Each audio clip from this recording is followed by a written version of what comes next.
I think we're good, right? Let's do it. Give it a few minutes for people to join. What's going on, friends? If you're out there, we've missed you guys.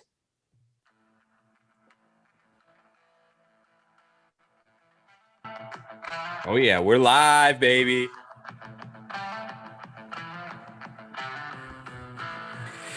Hey, everybody, I'm Chad Eckert, and that's Joe Idone. This is the Preferred Lines podcast. Welcome back. Welcome back. 2021. Hopefully, a clean and easy season. Nothing to, you know, get us interrupted there for a minute. Yeah. We're full on into it. Hey, it didn't matter to us because we weren't even a podcast last March, so we didn't care that there was quarantine. We came together during quarantine. If you're new here, you will find us every Monday night live on the internet. Joe Idone and I, you can find him on Twitter, Tour Picks. You already know him. And I'm Edina Realchi, and we talk the betting board each Monday night live on the internet in our home studios, our garages. A new season, the same stuff though. What up, Chad? I missed you, buddy. I missed talking golf, so it's good to be back. Cheers. Cheers, my friend. I missed you too. It was crazy. I did see you. We got together for a draft. So if you're looking for something to, content about the people got together that are on the internet that are friends of ours, and we all drafted a team. There's 5 picks each, 10 or what is it? 10 guys. It's fun. So I saw you then. Yeah, 10 guys, 5 players each, had the number 1 pick in the draft, so that was exciting. I took Justin Spoiler. Thomas. Yeah. Spoiler alert. Shocking. All right. New season. And like I said, same old, but not really. We've got some housekeeping items. And quickly, first and foremost, Jock Market. That's our friend of the program. You tell us about your new relationship. You've started another podcast, Joe? Oh, yeah. So, or is it a show? Starting this Wednesday, we are going to be doing a live show with myself and Rick Gaiman. Cool. We are going to be covering like the last 45 minutes of the IPO closing hours. So if you're new and you don't know what Jock Market is and you've been living under a rock, it is the future. So basically, fantasy sports meets stock market. Your athletes are assets, and you buy and sell players in real time as the event goes on. But the peak sort of excitement level is that IPO closing hour because shit just gets haywire. Like dudes are going up in price, flying up the boards, guys are flying down, you find values. So we're going to try and capitalize on a little bit of that excitement and electricity on Wednesday nights around 8:15 Eastern time. And we're going to do that for an hour. So it's exciting. And they are our presenting sponsor of this show as well. So big Jock Market guys over here. Now we have our own code, but you've got a kind of a cool code. Tell us about your code, or what's the code to get some money? So basically, just for this week only, just to kind of promote the launch of the show, you can use the name of the show is the Power Hour. So the code is Power10. You can check my old tweets and get that, but you will get initially $10, and then they will give credit you another $10. So it's basically $20 free on your first deposit. We have the code as well, which is PL10. Use whatever one you want. It helps us out. We appreciate it. And they're good people over there, and we see big things in the future for them. So we're excited for 2021. Exactly. I'm excited to watch that thing. I'm excited to get in there and chat along with you, because you can chat with Rick Rungood's YouTube channel. You can chat along with them. It'll be fun. You can do that with our YouTube channel too. If you're on YouTube, please like and subscribe. You do those things and it helps us out. In 2021, our plan is pretty much the same as it was in 2020. We're going to bring on a guest each week that's more connected, more equipped to handle things. Most weeks.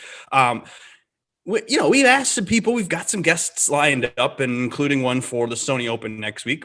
They're going to help us make decisions. That's called the Front Nine segment. We're not going to do that today. This is a smaller field, and we wanted to talk about Jock Market. We've got some stuff at the back end of the pod that we're going to kind of help you with, some betting advice and futures betting and random betting conversations about golf. So just stay tuned for that at the end. So we're going to plan, though, in 2021 to have a guest on, and we're going to talk to them, quiz them, get their brain, everything that they know inside their brain. And then we're going to go to the betting board and we're going to talk through it. Now, betting is supposed to be fun. It's meant as entertainment. So if you're listening to this or you're watching us and you are attempting to use golf betting as a way to make a living or to save for your daughter's college tuition, I'd recommend just not listening to our podcast. Please stop and calling 1-800-GAMBLER, because this is golf, people. So good luck. Okay, Joe, shall we crack open the betting board for the Century Tournament of Champions? Let's do it. Crack open the 2021 PGA Tour season. Cheers, fam. Oh, I love it. I mean, it's a juicy field. It's a bigger field than we're used to, but it's still not a main event, a cut event. It still doesn't have everybody here, blah, blah, blah. But we've got a juicy field. And at the tippity tip top of this board is Dustin Johnson. He's 5.5 to 1. Whoa. And in fact, there are 5 names under 10 to 1. It includes your guy JT at 6 to 1, John Rahm 7.5, Bryson at 9, and Xander at 10. Xander to win at 10 to 1. Mm-hmm. What are we doing here? Are we tiptoeing to the top of the board? Or are we running away from it? I haven't done either yet. So I'm not totally, I haven't anything at this point. Obviously it's Monday. We still have a long way to go, but I have some interest, but I have not planted my flag anywhere. Interesting. Like Xander kind of being 10 to 1. Coming off COVID, said he was a little fatigued, threw a wrench in his practice schedule a little bit. But, I texted you this earlier and like before this event, and I feel like every week I want to bet Xander.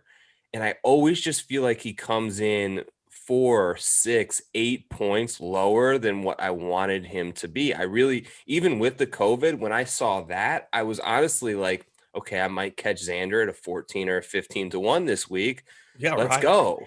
Yeah. But he just comes in at these low numbers. It just makes it so tough to bet on him when he just, the track record the last year. He didn't get a win last year. Is that correct? Right. A bunch of seconds. So he got in, and it's just, you see the other guys at the top there, I feel like are a little bit more deserving of that 10 to 1 and under stature. But I don't know. I mean, the bookmakers are the smartest guys on the planet, so maybe they know something we don't. What do you think? Well, I did listen to our friends Jeff Feinberg and Pat Mayo, and Feinberg had the same sentiment. He was hoping to catch like an 18 or 20 on Xander, and when he opened the board, he saw what he saw, and he got like, what would I do with Xander when I could do even Bryson right there or Rahm? So it's tough to be this way all year again for Xander, or are they ever going to make that adjustment and bring him back down to earth, so to speak, in this range with Reed and Cantlay and Hideki, where I think he belongs? Or in years past, we've seen it, Joe, where we've seen all of a sudden JT's at 24, and we're like, you're right. And then we bet him then, and then he wins. And we've seen it like all of a sudden they'll slip. Even DJ last year at one point was like flirting up there. I think when he won at Travelers was 30 to 1. 28, baby. That's our gold number. Never floats. Like he doesn't get to that level for some reason. It's not like he's not producing. Like it's like the no cut narrative, or is that people have? It's lazy, but I get it. But yeah, it is. Who knows? Okay, well, I didn't really dabble with anyone at the top of the board. These are things to think about if you're playing DraftKings. You could do that. You could listen to our DraftKings podcast. Eric, Agnes Martins, and I, we have a podcast. It's Tuesday night this week, tomorrow. And you can listen to us debate the DraftKings names and why and whatever. But for the betting board, that doesn't do enough for me. So go to the teens. Yep. Go to the Patrick Reed at 16 to 1 or Patrick Cantlay at 16 to 1. Patrick or Hideki at 16 to 1 or Webb. He wins. He does win. What's up with these numbers? I already went with Patrick with an R. I have a feeling you're there too. You're a big member of the fan club. Look, he played really well to end the season. Love the finish over there in Dubai. Was it where he didn't have a great Sunday, but look, was he 54 hole leader? He was close. And I think that was 3 or 4 weeks ago. So that's the most recent.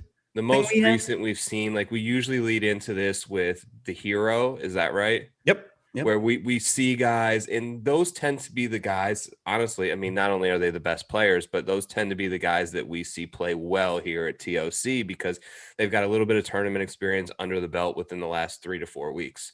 Patrick Reed has that. He's in great form, great short game, wide open fairways for him where he can just kind of blast it out there and wedge it and get creative around the greens. One thing that scared me a little bit was I saw that he gained a ridiculous amount of strokes gained putting last year, but that's what he does, right? So I wouldn't put it past him to gain 5-6 strokes again this week and a little bit better ball striking. And I think he'll be right there. Under 20 to 1, he presents the best value to me at this point. Okay, I agree. Okay. People are on Cantlay. I could see that potentially at 16 to 1, and he has the win equity. Last year was the one that was on record saying that everybody was ready to get into the clubhouse because they're a bunch of pampered fucks. And so that's right. That's right. He was getting the Mai Tai. Yeah. He worries me a little bit off of a layover, and I don't have any stats to back that up, but he just doesn't. He seems like a guy that sort of builds into form off of a couple of straight weeks on the tour versus a guy that just sort of pops right in and wins. And I think the wind is going to be not a factor this week like it was last week. And usually I like Patrick Cantlay a little bit more in tougher conditions than Birdie Fest. Before we leave this area, let me ask you about the narratives and the motivations and not having recent form or stuff that we can really glean on. And do you have any, are you going with the guy that's motivated? I have some takes about that if you want to go further into the 20 to 1 range, because I'm just curious what you're going to use to your criteria this week for clicking. Okay, so my criteria is a little bit more than normal on course history. I did a lot of trying to rethink some of my strategies from last year, and I try to do this at the end of the year. You're successful. I know, but you're always tinkering, right? Okay, so trying to get a little bit better. And I think, and you know what, honestly, what it was too is I took the long road trip with family, and I listened to your fantasy golf pod show where you kind of recapped all the different people. Okay. And something struck me when it was during the Jason Rouslin, when you spoke with him, and he said something where people always want to harp on course history does not matter, but you talk to any professional golfer and they will totally tell you that course history does matter, and they play better at certain courses than others. Now, is he talking to every guy on tour? I doubt it, but I think there is some truth to that in just a common sense approach where anyone, naturally, you're going to show up to places where you have better vibes and are better setups for you, and you will most likely perform better there than places where you don't have a lot of success. So I'm going to weigh that a little, I don't put a ton into it, but a little bit more this year than normal. And particularly a little bit more this week when there's not a lot of recent form and strokes gained approach stats over the last 6 rounds, could be going back to September at this point, October. So I'm going to put that a little bit more into effect, looking for guys who tend to be not the most accurate of drivers, just because I think it's pretty wide open. You hit it as far as you can and you wedge it in close. In gut plays, man, just guys that are out there looking for a win and want the FedEx Cup points and want to win. Let me hear your take on it. I think you got something spicy for me. Well, that kind of flies in the face of what my narratives will be for this week. I have heard, now you got to have experience here. Course history matters. You've seen it. I got DJ and JT and Rom and Xander throwing Reed or whatever. They've done awesome here. And they're great bets, and they're up there. You got guys in the 20s, though. You got Victor Hovland. You got Morikawa. They don't have that greatest experience here. So do you shy away from a guy like that because of the course history thing and new guys aren't good here? Or do you go with what I'm going to go with and you throw that out the window and you say, these guys, they've had what? The weirdest offseason of their lives. They've also got no children, these young guys that haven't been here before. They don't have these swirling thoughts in their head. It doesn't really matter on a birdie fest. They just have to get hot for a few days. So does it really matter if they haven't seen it? I'm going to say no, especially this week when you've got these young guys that haven't had the responsibilities of opening the presents on Christmas morning and dealing with Santa and also the holidays and then the travel and then all the other crap. They're young. Hovland at 20, Neiman, or Neiman's there. You got him, and you got other names. Scheffler's here. These Mhm. are names that I'm going to go and look at because of the fact that they haven't been burdened with the holiday responsibilities that you and I have. I understand it, and both of us are going through teething young children right now. I'm this deep in moving and trying to pack and renovate a house, so Yeah, you're I still in the get same garage, so you haven't closed on the house that you yeah, we bought. haven't closed just yet. It's coming, but So if you didn't know, I I'm a understand realtor. it So from what the are you young in the guy. pending period? You're like, what do you penned in 45 days or so in Florida? January 20th, I think. So I got 2 weeks. So right Okay. now I'm just trying to line up all the work that my wife wants to do before we move into the house, which is a ever growing list. Of course. But it's fun stuff. But all So when that will we see the new studio? It'll be 3 weeks from now, I guess, right? maybe. So there's gonna be a little bit of we're trying not to move in during like ripping up floors and all Sure. stuff. So I'm going to be hopefully not too long with both places, but there'll be a little bit of a grace period. I don't know the exact date yet, but it'll be a much different look. Okay, got it. Now, do you have your own room in the house? I do. So that was a Fancy. big thing is I got an Schmoll. office slash man cave. So I'm working on some interior design ideas now in my Nice. head of like how I'm going to like set up my TV and my desk and my podcast space and get the shit going, right? I've never God, had a room yeah. like that, so I'm I'm excited. jealous. Kind of cold out here. Yeah. No, But back to yes. your narrative, I buying into that very much. Cool. Now that you said it and spoke it into existence, I can feel like I can jump aboard that train with these young guys. God, I wish Matt Wolf was here, man. Yeah. How did he not get in? Like, Right. Or did he choose not to? I didn't even look that up, honestly. I don't know, but some of these guys, I mean, I know obviously a lot of these guys have wins, but the other guys, I believe, was like top 30 in the FedEx Cup, right? Without a Yeah. win, got invited. I thought he would have been in there, but my memory's not great. Oh no, I don't think he made it to the final day. I don't know Yeah. why. Huh. This COVID year kind of screwed everyone's points up. So everyone who ate points in the fall and, guy gets top five in two majors and he doesn't get into the top 30. It's like, okay, Right? these points are kind of stupid. Yeah. Regardless, let's go back to the betting Regardless. board and you look at the 20-1. And like I said, you got Victor Hovland at 20 or 25, wherever you're looking. We're looking at a generic book. Mhm. Whatever, you can find different numbers at different places. But Yep. Finau is there at 25. You got Berger at 25 and Morikawa at 25 and English in the 20s at 28. Do you have any interest, like I do, in the Hovland or the Morikawa? Because I found both at 25. So I'm going to take both the young guys, and I'm not going to use Finau. I saw your tweet about Finau. Are you really going to think that are we doing this every single week, or can't we just let Finau win and just then be happy for him? Like, do we have to do it? And then we're still paying 25-1 to do it? All right. Ugh. So I'm in an on again, off again relationship with Tony Finau. I figured like 3 years ago, it was off Tony Finau. He can't win. 2 years ago, I like poured all my money into Tony Finau, thinking this is the year it comes. He's going to do it. He's going to come through, and I'm going to get a good number on him.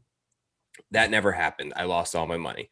Last year was totally off Finau. I bought into this self narrative that he just didn't have the killer instinct to win. This year, I'm going to flip back to on again, Tony Okay. Finau.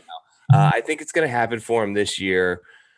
I think he's at a level of consistency in his career. Look, the guy can only like finish like sixth in the FedEx Cup so many times and not win. And this seems like an ideal setup. Now, granted, I just bought into your narrative of like no kids, and Finau has like 7 little children running around for Christmas.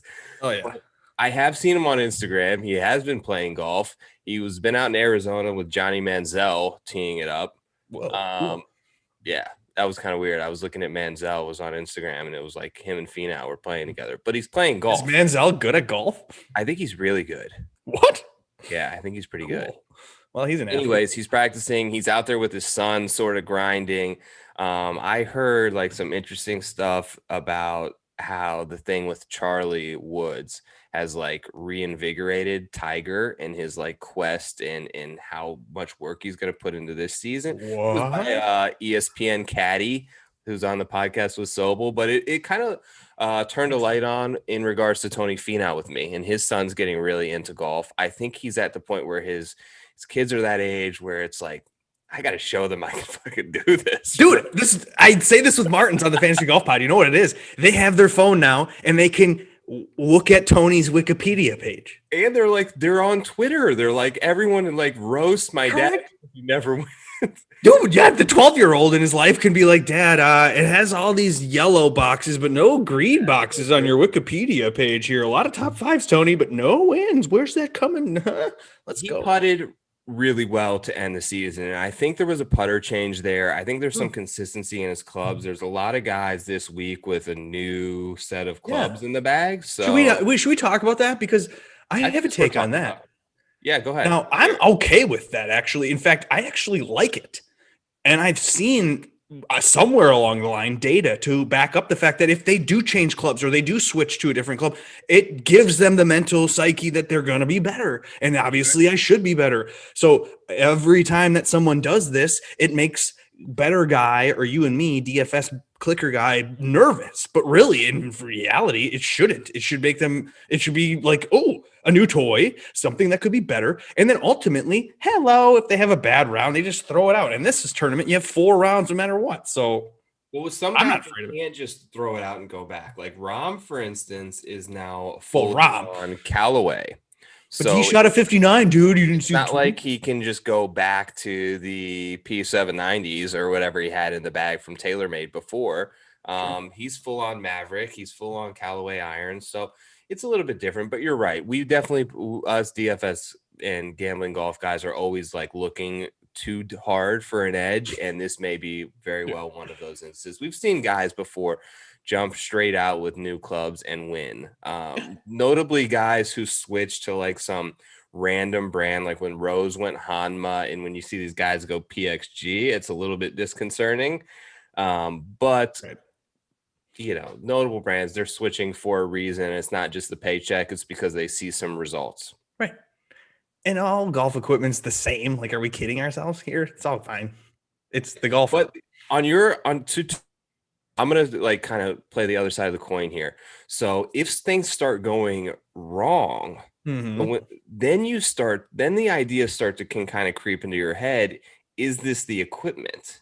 And I all of a sudden shanked my 4-iron, and I never did that with my old 4-iron. Is this because this happens to me? So, I know. I was going to say, I got a perfect example for myself. I bought new irons. I struggle with it one round, and I'm like, should I go back to the old one? Like, I just spent $110 on this new SM6. Like, I love people like you because I have a buddy like you, and then he sells me the driver that doesn't work.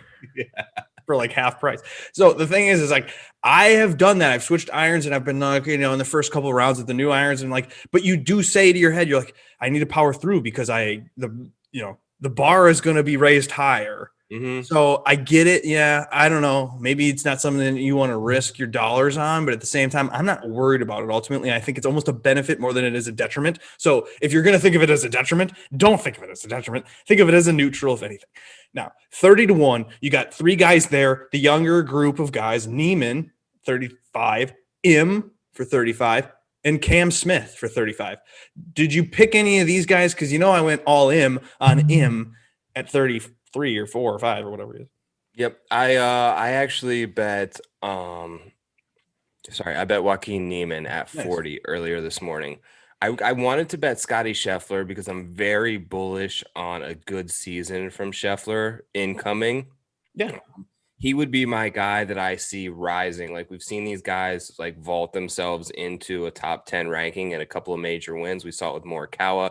We saw it with guys like Terrell Hatton. We saw it with Daniel Berger. Scotty Scheffler is that guy for me that's on my watch list, but just 8 points lower than Neiman. Neiman played really well here last year. I think he's equally as talented of player. So I took him at 40. Neiman is actually the golden boy in my narrative example. He's been same with Im. Im's been here. So then do you care? I mean, maybe you go with these guys, you get a better number on them than the Hovlands and the Morikawas. But again, Hovland and Morikawa, the talent is so good. Like those narratives, they don't apply to these people. So don't overthink the fact that like, oh, Neiman, he's been here once, so I'll pick him over Hovland, who's better at probably overall. Again, you're picking hairs. This is the tournament of champions. These are the best golfers on the planet Earth. So Sure, go with the guy in the 40 or the 35 because you like him, not because of the number. And you can have Scheffler at 40. You can get Adam Scott or Answer or Champ in the 40s, 45. Scott, though, what are you going to do with Adam Scott? Because I've seen a little steam and a little love on Adam Scott's number. Have you?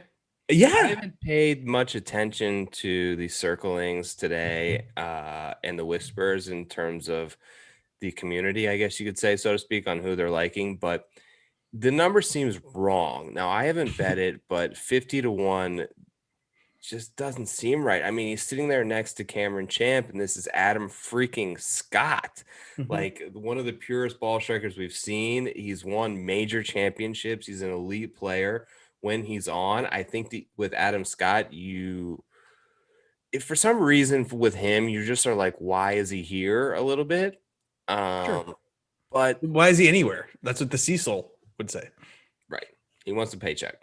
And I don't know, maybe he wants to try out this week, get things under his belt, and then he's going to Sony. I don't know where these schedules are. That's the problem. It's not the NFL. There is no injury report. There's no depth chart. There's no beat writer for every single team telling you about the guy who stubbed his toe in the locker room. There's nothing like that in the golf. You got no data, no information. So to be honest with you, the Adam Scott, when it looks weird, bet it. And that's when you go after something like that. So what are we doing this season, Joe? Are we going to do that? Because we kind of know more than Joe Public. So I think maybe this is just the one where you just do start throwing flyers, but then your card gets so big. So you kind of have to balance between, can a guy actually win?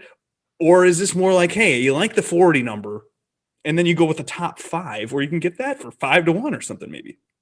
You're right. I mean, we're sitting here and we're talking about Scotty Scheffler and Abe Answer and Cam Smith and Cameron Champ and Joaquin New. Adam Scott's better than all of these guys, and I don't think that's arguable. He just won Riviera. Like, he wins big time events in extremely strong fields. So it seems right up his alley. I can see myself making that move this week. What about long shots, Joe? You got any? Now, in a 48-man field, it's hard to pick a long shot and pretend it's a long shot because they're all good. There's some big numbers on those guys at the bottom, though. I took one for good reason, though, right? True. All right, I'll just tell you who it was. I took Lanto, 125-1. Lanto, 125. That's definitely live. Win. I'm staring at that as we speak. So. You know, Munoz too. Munoz is the guy that would look Tiger in the eye and be like, good luck today, and not be nervous at all. Something about Sebastian Munoz. He's kind of a big game killer. He has that swag, like kind of under the radar too, where then he doesn't have the same pressure as some of these other guys like Abe Answer, and they're like probably the same level of talent. It's crazy. So I like Sebastian Munoz. He's kind of like here's the thing about those guys. They're all of a sudden on the PGA Tour in their prime of their career versus like we know Wolf isn't at his prime yet, or these guys are like reaching up to their prime. But of course, any day of the week, they can be great. But these guys like Harris English too, and that they're just peaking at the right time. And that's why that's what happens. And then they flame out in 6 months from now and you'll never hear from them again. So you might want to hit these guys now. I think you look at guys like Munoz and Lanto, for example, and their ultimate ceiling of their career is not nearly as high as many of these guys. Most, I would say, over half the field. Like they're not going to have a high ceiling as Scotty Scheffler or Matt Wolff. But to speak to your point, they are sort of hitting that peak and trending. And to me, those are the type of guys that you look for when they've had 3, 4, 5 weeks off and are saying to themselves, look, I'm in a 2 to 3 year period right now where I'm going to play the best golf of my life. And I'm never going to be winning tournaments when I'm 38 years old. Correct. This is my time. Let's come down and visit me, coach. Like, I'm going to spend 8 hours on the range. I'm going to get my shit straight because I know I've got to capitalize on this 2 year period to set myself up for life. Yeah, it's a different mentality than a guy like even Cam Smith, for example. Like, he knows he's kind of young. He's going into it a little bit like nonchalant because he's won the Sony last year. You know, that's not the same guy. And you can get him at 35. You get these other guys at 60 or whatever. So that might be a little bit of a sneaky way to pick up a weird win in a field like this. Yeah. So I liked Billy Horschel at 66. That number looked off to me. Like Billy Horschel at 66 because he can win. I feel like he has the ability to win, and there's a little irritation from the public on him because he is irritating. Like, not gonna lie, parts of him that I don't like ultimately. But then, you know what? He can catch a hot putter. He has the confidence. He has the swagger, and he gets going. And at 66, I don't know. Yeah, I have some. The only other guy that I haven't bet, but I have a little bit of interest in is Kevin Na. Just because he can get so red, scorching hot with the putter, plays God, yeah. well on the West Coast. I don't know if you can consider Hawaii in that, but he's a great wedge player. You don't have to be extremely long here because so many of the holes play so far downhill that if you're in the fairway, you can have a wedge into the green. And he played really well in that team event that was like relatively Sure. recently, but he was just draining like Yeah, 200 that one day they shot like around. 59 or something. So he can do that. And that's not abnormal for him, is where you see it with some other guys. It just 125 to 1 on Kevin Na. There's only 42 guys playing in the whole event. I could see myself putting $5 on him. I'm just nervous about the withdrawal factor from Kevin Na because he'll do that sometimes to you. I see what you're saying. So, but he's had the rest. Like, would he have even gone if he had the withdrawal going? I don't know, but he did the same thing last year. He was in prime condition and form, right. And then he withdrew from this because his family wanted to go hang out in Hawaii and go like zip lining or something. He did. Correct. So, I like his ability when he's on, sure. So maybe if you see signs of life from Kevin Na, you could pick up a 30 to 1 after round 1 and be okay with it, right? Yeah, but I'm not putting big bucks and 25 to 1. So to me, I'd rather just like put $5-10 on it. And if he withdraws, whatever, that's a freaking beer, 2 beers at the bar. Like, exactly. I can live with losing that. $5, that's a lot of money. That's exactly the most I put on Patrick Reed. 18 to 1. So that's my preferred play of the week's Patrick Reed. Probably yours too, right? We're in on it together, buddy. God, I love it. Okay. Dude, we don't talk about this ahead of time, and we've also not been like, hey, you're on that guy, so I'm on this guy for whatever reason. No, if you like someone and I like someone, we just say it. And guess what? This season, we have been successful betting together on people. It's been Wolf. We almost got at a fucking huge number. We got DJ together. We've done Rom together. We've done a few. So let's do Patrick Reed together. Okay. Webb. And if you Webb together, yeah, we've done well. Yeah. So fun. Now that's anything else to talk about. That's the end of the podcast of the Tournament of Champions. That would be like where, we sign off and say, hey, thanks for watching, like and subscribe. We'll see you next week. But at the same time, we've got some time here. It's been no guest this week. So I thought, why not talk about golf betting in general? Let's go. First off, like some of the people that first off is that thank you for the people that have listened and watched this for the 6 months that we've been doing this so far. It really does make a difference in our lives. We think it's fun. So we're happy that you're following and watching and liking and stuff. And I've actually gotten some feedback from people who have been watching, like, where do we bet? Because I live in Minnesota. It's not legal here. Mm-hmm. So where am I betting? Of course, these shady websites, right, Joe? Or where are you betting? Because you got a local. Yes. So there's different avenues that you could take. So one thing in general is sports betting is becoming like legalized everywhere. Not currently in Florida or Minnesota, but it's coming down the pipeline. As of now, you've got to kind of creep around the back alleyway a little bit. So you can ask some people at your local place. Like that's where I would recommend, the place where you play golf at, if you have a club or something like that. Ask some people there. If not, there are websites that are considered offshore books, and there are plenty of them. I would do some Googling on best offshore sports books, and you can get some ratings and reviews. And what does offshore mean? It just isn't in the United States. It's not in the United States. Yes. So therefore, when you deposit, are you feeling secure in your deposit? I think if you're betting huge, then there are things to be worried about. If you're betting at a relatively minor level, I think that it's perfectly fine. Which you should be betting at a regular in monetary. Yes. Don't be betting really for real. Totally. Come on. So basically, you're going to take your credit card and you're going to run it through one of these online books, and it will come up and show up as it's like some crazy transaction on your card. You may have to approve it, but it'll go through. What I do is use Bitcoin. So if you you missed your Bitcoin, huh? If you have a Coinbase account, then you can send it through there, and there are typically less fees or no fees involved in that, and you get it a little quicker into your account. And then when you win, the same way, because When you win, getting No your one's money winning. out can be hairy. It's a lot more difficult to get your money out than it is to put your money in. Very few of us have to worry about that problem, Joe, as far So as you can taking either do it. two things. What I recommend as well is just keeping some sort of Bitcoin account and transferring it back into that, which is the fastest and easiest and least stressful way.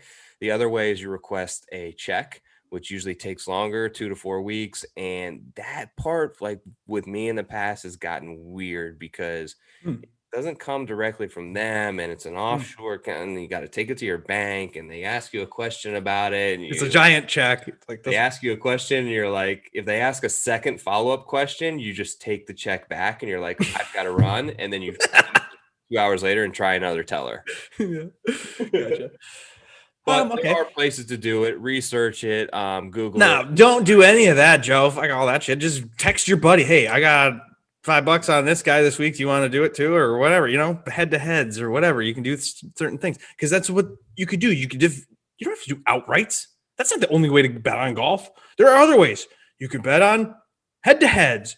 Who someone in the world will put a guy against another guy and give odds on that. Yep.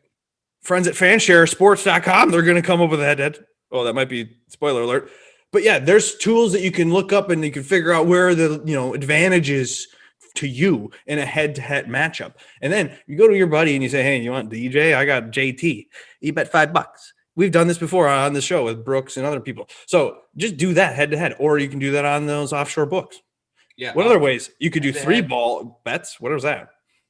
Well, the three balls are basically when they're in groupings of three. Hmm. A lot of times they would be in that group going off the tee. So you were just betting it out right there. So typically the favorite will be minus a number, which means you have to lay a little extra juice. So for instance, if Patrick Reed is minus 120, you've got to bet $120 to win 100 or $12 to win 10, vice versa. If you see a plus in front of that number, like plus 150, then it's the other way around. So when you bet $100, you're going to win $150, or when you bet 10, you're going to win 15. So the easiest way to think about it is in tens and hundreds. But back to the head-to-heads, if you enjoy that, I find that head-to-head betting will helps me, in my instance, offset a lot of the outright bets that I make. So a lot of times, if you go 3-1 on your head-to-heads and you stake those a little bit higher than your outright bets, which are much longer odds, even if you lose and get wiped off the board with your outrights, you can somehow break about even for the week. And that's what you're really trying to do. You're just trying to float, right? You're trying to tread water until you hit that winner. And if you can hit a winner every 4 to 6 weeks, that will bring you way up. And then it's tread, and try not to lose it all until you hit that second winner. And you're eventually, your bottom line is you're hoping to get on a little bit of a run, on a 4 to 6 week run at some point during the season where it becomes profitable in the long term. Okay, 2 questions for you. Do you bet head-to-heads daily every single round? And then how many per day are you betting? I have done that before. I'd be lying if I said I didn't, but I like to bet full tournaments. I feel like the head-to-head rounds are just much more variant, and anything can happen. But if you see something where you feel like you have a little bit of an edge, then and you like a reason, you really feel strongly about it, he's more likely to win that matchup over the course of 4 days than he is over the course of one, if he truly is the better side, the right side of the bet. The other thing with head to heads, and this is big, and we talk about it a lot, is shopping different outlets. But that can make a huge difference because a lot of times they are different in terms of the matchups that they offer, number one. Sure. So sometimes they won't always offer the same two guys together, and two, the odds. So laying minus 120 or minus 105 are going to be a big difference for you in the long term when you look at your year end tickets and what hit and what misses. If you can save 10 to 15 points in different spots throughout the year, it's hugely beneficial. Now, I've done this before, live betting, Joe, where during Sunday's round, coming down the stretch, you don't know who's going to win. Everyone's at 16 under or whatever. There are people at different positions, and this guy's got a par 5 coming up, and this guy, he's at this odds and this odds, and you're it's like crack in terms of betting. Do you ever do the live betting on a Sunday afternoon? It's fun. So I will do it for fun. I will say I haven't had much success with it. I try to stay away from it just because, like you said, it can be very addictive. And I feel like naturally live, you're giving away a few points here and there. Like the books, you're going to catch a little bit. Like as soon as a tournament starts, it's like driving a car off the lot. You're not going to quite get the same value for it. It's like even in most NFL games, it can be before it starts. When it's 0-0, you'll get a certain line. As soon as it's 7-7, all of a sudden you're going to end up paying. If you look at the live line, -115, -120, and they do that for a reason, because they know people are engaged in it live and will pay that extra money. Sure. But I think long term, unless you see a significant edge or have some information that you think is valuable, I think it's best to just ride out your guys that you start the week with. You did all the research, you put in the work, you like them for a reason, put in your tickets, hold, and see how things happen. What about the bets that you can make on if he'll have a birdie that hole? Is that insane? That's coming, and that's going to be, I think. Should you just bet par, a -110 par every time? Because it's probably going to be a par, right? I think a lot of people, and that's sort of the future of what we're seeing in golf, and that's where the PGA Tour is taking it, because while I love the 4-day sweat, and a lot of people are attracted to golf betting because of that, because of the longevity of it, there are a lot of people that don't like that, and they want instantaneous feedback, and they want to bet $10, and they want to know 10 minutes later if they won 20 or if people they betting lost. the quarter on an NFL game or NBA game, and they're halftime betting all day. Coming down the way. I know there are a lot of people sort of gearing their stat models and stuff like that toward that type of betting. It's just not for me. I like sort of the long term, and I feel like I want to feel like I have a better edge there. Okay. Before we get to the long term thinking, how about one more thing? Prop bets. Now, will there be a hole in one? Will things happen? Or do you do any of that kind of thing? I don't get into it. Usually what you'll get is that stuff is so skewed as well. Like, for instance, there's like prop bets now on, like, I was looking at this with my brother, like, will Charlie Woods win the Masters by 2035? Yes is like plus 600. So you're telling me by the time he's 26 years old, he's for going him to to be win the even on the Masters tour? is 6-1. Like, that's insane. I don't care how talented the kid is. That's ridiculous. Could happen to bet that 6-1. But if you bet no on that, which is clearly the right side, it's like minus 2,500. So you're just locking money up forever in this stupid betting. Their money up for 15 years, number one. Number two, they're usually so skewed in terms of the books managing their liability on a bet like that it's not worth it. Okay, we know you like futures, and I like to bet futures. I've gone to Vegas. I've put money on the Patriots, and they won the Super Bowl. I put money on Duke one time, and then months later they won the NCAA championship. Super Bowl. You got a future on the Cleveland Browns to win the Super Bowl? I have multiple futures on the Cleveland Browns. I've got 80-1, I've got 60-1, and I've got 35-1. Well, those are all just wastes of dollars, Joe. I could have hedge material. Maybe. But if they make it to the AFC Championship, it's hedge city for me. Well, congratulations again on the Cleveland Browns making it to the playoffs. That's a big deal.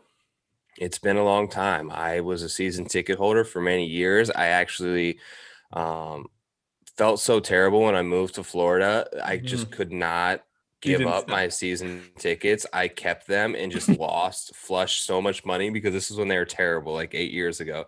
I couldn't even sell them. So I kept season tickets for a good 3 years just so I could go to one game a season and sit in my seats. Oh my goodness. So I did that for the Timberwolves for a long time. I'm not going to, I understand. The Timberwolves made the playoffs a couple years ago. It was a big deal for us. We were happy about it. And then you're like, oh God. So we're still bad though. But whatever. Well, I'm hoping that doesn't happen. I'm hoping things have turned around. Thank you for hooking us up with that offensive coordinator / coach of the year that we stole from you guys. Yeah, I guess our owner was more worried about our coach's girlfriend than his ability to do anything. Right. So anyway, futures are fun, and especially in golf because you can get a number now, or you can invest money now into the majors or the biggest tournaments, and it's locked in. You can try to go for some. You know what I like to do? I like to put the money down now because by the time the Masters or the PGA or whatever comes along, I don't have any money left to bet because I've spent it all. So then it's fun. I'm like, oh wait, I have this money that I put in August, whatever, January for a tournament that's 8 months away. Do you do this? How do you do this? Why do you do this? So I do this. I have not been big into it yet this year, just because all of the chaos that's been Whatever. It's all the trolls. in my life. You're listening to the trolls telling you not No, to I do don't it. listen to the trolls. I don't care about the trolls. They can hate me all they want for tying up my money, but I got some great numbers last year. I know a lot of people did too, which leads me to believe like maybe that has something to do with what I feel is not quite as much juice on the squeeze this year. Because the books had so much liability out there with like Bryson 40-1 tickets at the US, like big numbers that they had to honor and cash 8-9 months later. So I think they're a little bit more tepid this season. But I love futures because if you can kind of forecast, and that's what we try to do every week, right? We're forecasting and trying to pick who's going to win. If you time things up right and can see a guy peaking, sometimes you can get a great number and gives you an opportunity when that major comes around to then have 2, 3, sometimes 4 guys at double their value and steal a little bit of that money back from the books. I like to think of it as because if they're offering them live at 10-1 and you have a 20, now all of a sudden the seesaw has tilted a little bit in your favor and you're in an advantageous position, which is almost impossible to get in sports betting. So how do you know when it's the time or who the guy is and when it's the time to pull the trigger? I mean, are you having to monitor this stuff? Are you feeling a guy out in like the third round or the Waste Management Phoenix Open in February, and then all of a sudden you're like, "Oh, this guy looks good in the Masters or U.S. Open or something." How do you? When do Sure. you? How do you? You are. Okay. That's exactly what you're doing. And a lot of it depends on the player and where they're at in their career. So the younger players, you're looking for the ascension, right? You're trying to get in at the bottom of the hill and ride it all the way up to the top. Matt Wolff was a great example last year when I think at the US Open, we had 100, 125-1 numbers, and he went off at around like or something like that. So there are situations when you're trying to find that young player at the bottom of the hill. The opposite side of the coin there is with an older, a little bit more established player, when sometimes you're looking for struggle in a sense to create a little bit of value there. So you see a guy who sets up well for the Masters and plays well there every year. I can't think of any, just like a Sergio or a Justin Rose or a Paul Casey, that type of that sort of mold of a player. And you see them go through some of the normal struggles. Maybe there's an injury there or something like that where their number keeps dropping and dropping and dropping. And you can kind of feel like you're at the point where you can catch it at its lowest. Right, because it's a popularity contest. They The sort of betting. return as their form, returns a little bit to the norm and what they should be, that number sort of depletes and you can get in on it at a great cost. All right, last question. Do you have anything that is a mistake or that we should avoid doing with betting on futures? Is there something that's like, oh, that's just 101. You made a dumb decision. Don't do that. It's hard to say because it's a little bit different every week and it depends on the book. But if you're going to buy a guy directly off of a win and they've already made that adjustment and you lose it and you're going to think that they're going to win like 2 weeks later, that's a tough time to buy because that number and the value has been totally depleted and you could have got it a week ago at double the number. So anytime that you see the trend dropping, you might as well at that point wait till the week of the tournament and like Wednesday or the night before and place it because you'll probably get the same number, if not better. What about a DJ or a JT at 8 or 10? Do you think that they'll drop to 6 or 5 or 4 and we should do the 8 or 10 now? Because I really think they're going to win. And oh my gosh, 10 or 8. What if it goes to 4? Oh, Joe, should we do it now? It's so hard, man. You can't. You just can't. Could DJ go to 5-1 to win the Masters? Yes. But are you going to kill yourself over the 2 points? He's 7. I'm looking at the odds right now. He's 7-1. So it's not going to be that big of a deal. But more often than okay, so how much higher can DJ go? He just won the FedEx Cup. He just won the Masters. He just won, like, I saw some things on Instagram. He won like what, he made like $7,000 a shot or something this season, or something insane. Like, how much better do you really expect him to get? On the flip side, we see guys that fall off drastically. We saw it happen to my guy Brooks. We just see that more often than we see the super elite guy in great form take it to generational form. Okay, so then do we have any idea? I mean, I've got a couple bets on the Masters in the futures, and you can look at my Patreon. Joe, it's free on my Patreon page, my future bets, all the money that I actually have out there today, right now, on my Patreon page, Chad Eckert, Patreon. Go find it for free. One guy before we send the people to go see it. Okay, so if you're going to bet on the Masters right now today, you've got two guys. Now, I don't know what the numbers are today, but I put money on a guy named Brooks Koepka at 14-1. Okay. And 14. What do you think in April he gets to? 12, 10. I don't know. 14 probably. Same difference. Okay. But I'm just investing now. The name that I'm going to invest in that's a longer shot that, of course, could drop and maybe even drastically cut in half is Paul Casey today, 80-1. Okay. That's a Masters bet that I could make today. That has dropped, by the way. It's 66. Oh, nice. So I made these a couple weeks ago when I was bored during holiday season or whatever. But yes, okay, you could do that. Now, super long shot when it comes to opening up the book on, April 5th, 3rd or whatever. Ian Poulter at 150-1 for the Masters. Yep. I mean, he's due to get a major. He has experience at the Masters. 150-1. He was in contention 2 years ago, and he was around and about last year or this year, November. Mm-hmm. So I don't know. I thought that stood out to me as a little off. Ian Poulter, 150-1.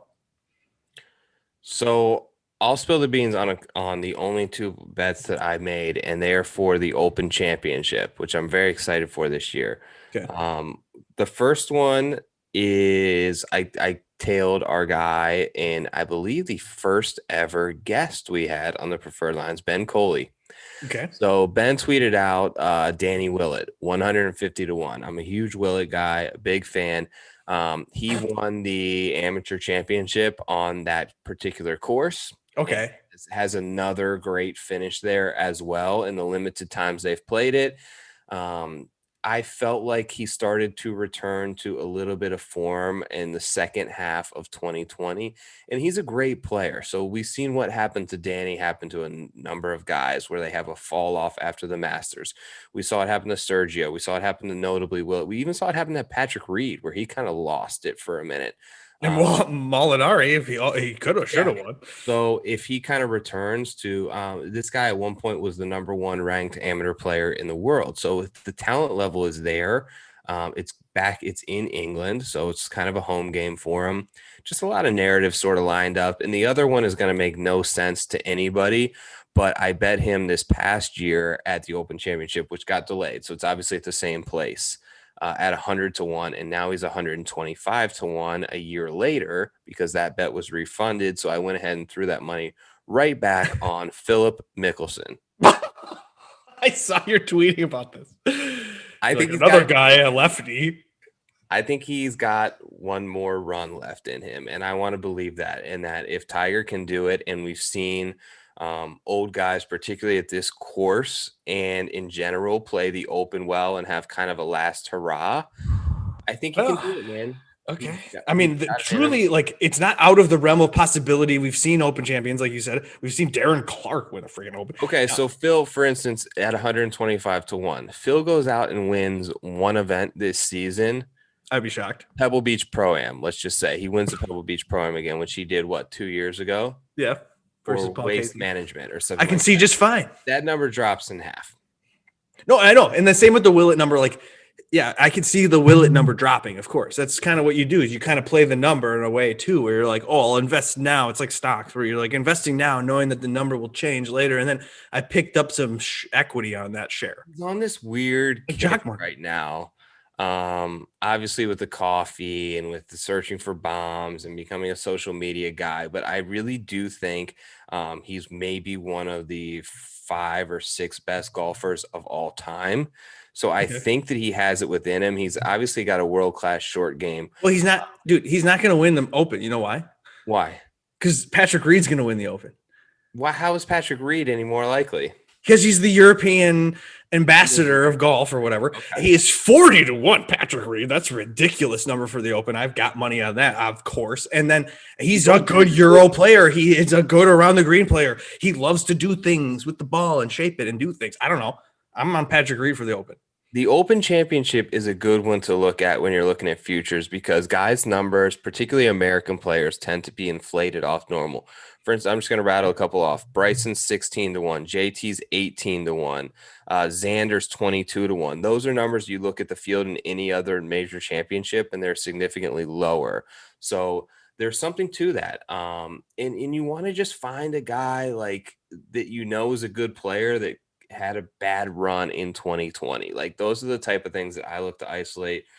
For instance, like you're seeing 150s out there on different majors for Gary Woodland. Now, 2019, Gary had a great year. He obviously won the US Open. He was on the President's Cup team. Yeah, President's Cup team that year. He was basically a shoe-in for the Ryder Cup this coming season. He was playing great, dealt with an injury, fell off form, dropped way down. Now he's in the 150s up there with Ian Poulter, Siwoo Kim, Kevin Kisner, Matt Walt. Like he's a better player than that. So I can see if Gary can get it back together. Like those are the type of things that I look for when looking for a future. Fair enough. I think we've talked enough about betting in general. So that's the conclusion of today's podcast. Thank you for watching and like and subscribe. Download the Jock Market app. MKT or what? MKT. Yeah, Jock MKT. So yeah, go find store.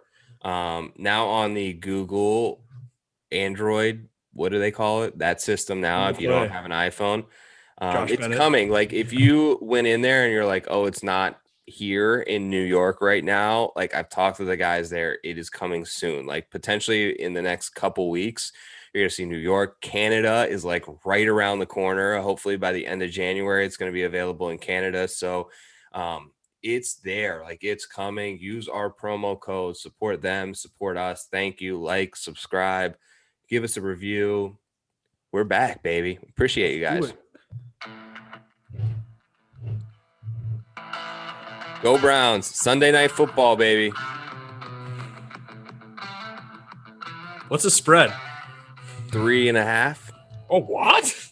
Yeah. Is Mason Rudolph playing? No. Oh my God. Mason Rudolph had a number. I might have to lay the lumber on the Steelers, bro. I'll take that bet. I'll take a bet. No. Are your DMs open? Everybody DM Joe if you want to bet on the -110. DMs are open. Send me your money. All right, boys. Thanks for watching. Good luck this week. Let's win a #Mega Profit.